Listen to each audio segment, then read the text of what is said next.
Rise builders. I tell you, this topic right here, I know oh so well.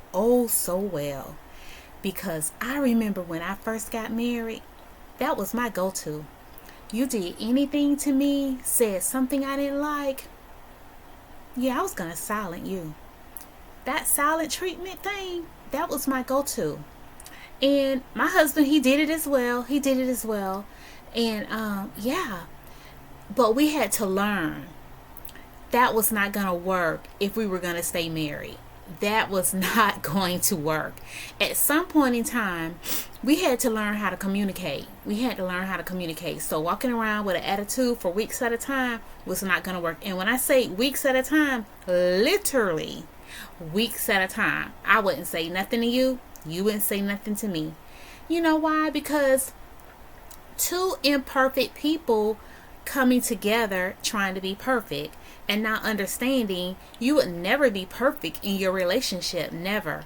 But not talking was not going to get you to where you needed to be. You were trying to get to point C, but you weren't talking about A and B, so you could never get to point C. So we had to learn how to communicate. And I didn't just do it at home. I did it at work. Please. Quickly at work. Yeah. I wouldn't speak to my coworkers. If they did something to me, I felt like I was offended. I ain't got nothing to say to you. Don't talk to me. But then I had to learn, if we're on a project together, I got to learn how to converse. I got to learn how to take my emotions out of it. And I know you guys are probably going through the same thing or have gone through the same thing, have experienced this silent treatment. So for some of you guys who have never experienced this and you don't know what it is, let me tell you what it is. Okay? So the silent treatment is a form of communication withdrawal where the person refuses to engage with another, often to express anger, frustration, or disappointment. While it may seem like a harmless way to avoid conflict, it can lead to significant emotional harm, misunderstandings, and distance in relationship. It can break your relationship up. It can tear you apart, And again, it can just be a misunderstanding. Something so simple as you didn't put the lid back on, the milk. You didn't acknowledge me when I walked in. You act like you didn't see me. Or, you didn't respond to my email about the project plans. Or you didn't invite me to the meeting sessions. And I felt like you meant to exclude me. It could just be a miscommunication. Yeah. Ephesians 4 verses 26 and 27, the NIV, it reads, "In your anger, do not sin. Do not let the sun go down while you are still angry, and do not give the devil a foothold." This verse emphasizes addressing conflict promptly and not allowing unresolved anger to disrupt relationships. And this, like I said, this could be at home, this could be at the workplace, this could be among family members, it could be among friends, and just misunderstandings. Proverbs 15:1, the NIV reads, "A gentle answer turns away wrath, but a harsh word stirs up anger." This scripture highlights the power of kind and effective communication in resolving disputes. If someone's real harsh with you, you don't want to talk to that person. But someone can tell you the same thing, but in a more kinder, gentler way, and you could be more receptive to it. You can hear it because that person's voice, their tone, their disposition, the way they came to you. A lot of times it's not what you say, it's how you say it. If you come to me, real hard, I can't hear that today. And timing is of the essence. When you speak to someone about what occurred, it all matters. So, talking points. Emotional impact. The silent treatment can make the recipient feel rejected, unimportant, or unloved, fostering resentment and breaking trust in the relationship. Yeah, and I know a lot of times women feel like we're not heard. You didn't hear me, sir. And I had to learn this. I don't know if it was the 5 love languages or whatever, but it talks, and that could be another book, but it talks about how women, we have so many words that men can't even relate to. We wake up with, I'm going to give an example. We may wake up with 200,000 words that we can speak in a day. 200,000 words. Now I'm 500,000 women. So we wake up with 500,000 words we can speak. A man may only wake up with 25,000. They're nowhere on our level when it comes to communication. And we have to learn that in most cases. Let me say that in most cases, because you have some men who be like, so yeah. So it just depends. But in most cases, women, we're going to always exceed that amount of words. And they just can't catch a break because we're just all over them. And think about conversations you've had with, men folks in your lives, whether it's your brother, your uncles, your spouse, or whatever, and you say something to them, and as soon as they try to say something, you already and they're like, "But God, dog, auntie, you didn't give me a chance." My nephew tells me that all the time. He like, "Auntie, auntie, fall back," because our words, we're ready, we're armed, we got that gun drawn, we ready, and it could just be just a basic conversation. So yeah, missed opportunities for resolution.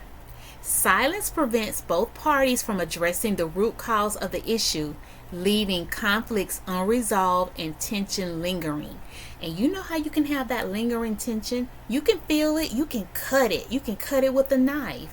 You go to the meeting and your coworker over there and you sitting down, you pretending like you writing something. You're not writing nothing. You're doing tic-tac-toe. XOXO against yourself. Funny because I'm laughing because I've done it before. You're not doing anything. You just like, I ain't got nothing to say to him. Don't you try to leave me out of the meeting. Who you think you are? You ain't no better than me. When you cut me and I cut you, we both bleed red. So we trying to figure that thing out, but we're not talking to each other. So it just leaves unresolved tension lingering. God's design for communication. Healthy relationships are built on an open, honest communication. Ignoring this principle can lead to breakdown of relationships and missed opportunities for growth and understanding. I know you see this a lot with married couples. They end up in divorce court, and it could be something so small as communication. You just didn't tell me that. I didn't know you was thinking that. Yeah, you didn't know I was thinking that because we never talk. We never talk about it. We gotta, and have that honesty. And sometimes, in the relationship, one person don't really want to hear truth. And a lot of times, it's the woman. He's telling you, ma'am, how he's feeling, but you like, I ain't trying to hear that. Oh, he ain't feeling good today. That ain't what he really meant. That is what he meant. He meant that. He meant exactly what he said. Men are very matter of fact in most cases. So they will pretty much tell you what they are looking for. When I get home, I really want to kind of like calm down, look at TV for a little while, sit outside, gather my thoughts or whatever. Just let me chill. Oh, that ain't what he mean. He excited to see me. Yeah, he excited to see you, but give him a break. And women, we're the same way. Sometimes we don't want to be bothered, so it can go both ways. Some action steps. Acknowledge the silence. Gently bring up the issue without blaming. For example, say, I noticed we weren't talking much lately and I love to understand what's going on. This shows care and opens the door for a dialogue. My husband said that to me about 2 weeks ago. He was like, hey, I noticed when you came home, you weren't really talking too much. Is everything okay? And I was like, yeah, I'm all right. but it was something festering there. But I wasn't ready to talk about it. But he acknowledged it. Yeah. Stay calm and patient. Respond with kindness even if you feel hurt. That's a hard one to do, but it's doable. Avoid retaliating with silence or harsh words. Create a safe space for the other person to express their feelings. Because when you don't create a safe space and you just start going off on people, they're not going to want to open up to you anymore about anything else because they don't want to keep going through that. You hear this a lot of times with people who have children and they're no longer in the relationship. And he's like, I'd rather not even deal with her. She cuckoo for Cocoa Puffs. Or, he has jealousy tendencies. I can't talk to him about this situation, But then you have these little babies in the middle. They love mommy and they love daddy. So you got to have the meeting of the minds. You got to figure out how to come together, how to resolve that thing. Encourage open communication. Let the person know you value their thoughts and feelings. Say, I'm here to listen whenever you're ready to talk. Be proactive about resolving the underlying issue together. You got to show that you're interested in resolving the issue. You just can't keep walking around like you got a chip on your shoulder and the other person can't do the same. There's got to be a moment where both parties come together. And you see a lot of this in families. Families could be going through something. And you know what, guys? It never fails that if someone passes away, someone dies, the family gets real crazy. And the family dynamics get all exploded up. And there's a lot of misunderstanding. And there's a body, there. And people are just all about just mad with each other. Set healthy boundaries. Make it clear that while taking time to process emotions is okay, prolonged silence can harm the relationship. You can't be walking around 3-4 months and not talking. That's crazy. That is ridiculous. You just can't do that. Like I said, early on in our marriage, we were like 20. Yeah, that's different. But you 30, you've been had a heart attack around here trying to figure out what's wrong. No, don't. I need to know, and I need to know right now. Going to work, for trying to talk to your boss and he's not talking to you. No, that's making me feel uncomfortable. I can't be in stressful situations like that. And I'll tell you, when you get to become a certain age, it's just certain behaviors you're just not going to tolerate. I can speak for myself. You can see, made in the 60s. So I'm 58 years old. There's just certain things I'm not going to deal with. I want to deal with that head on, whether I like it or not. I want to hear from you. Let's try to resolve this and move forward. Or do I need to remove myself? And I'm okay with doing that. The old me, the people pleasing D, she wouldn't have did that. She would have been like, all timid and trying to make it all right with. I ain't got time for that. Nope, that's done.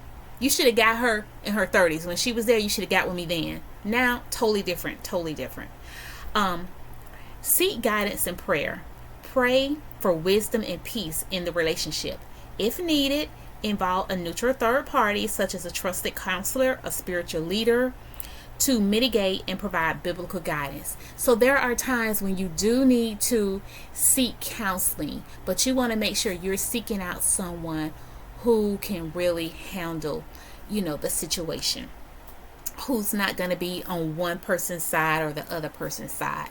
That's why it's not good to go to your friends. It's not even good sometimes to go to your loved ones. Sometimes you just want to go to someone who can really be neutral, who don't know you at all, to try to help with that situation. But you definitely want to take it to God in prayer. Try to pray about that thing and make sure that you're open and you don't have these unrealistic expectations.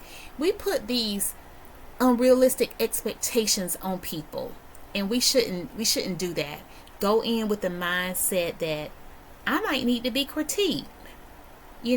I could have interpreted this totally wrong, and I could be wrong in this situation, and I need to be open to apologizing. Be vulnerable. And that's a lot of times we don't want to be vulnerable because we want to show ourselves, we're so hard, we're so too hardcore, and I don't need to apologize. I'm going to stand my ground. Okay, you're going to stand your ground. You're going to be by yourself. That gets old. Okay, guys? All right, so hopefully this was helpful and you get something out of it. And until next time, continue to grow and glow in the Lord. Take care. Bye.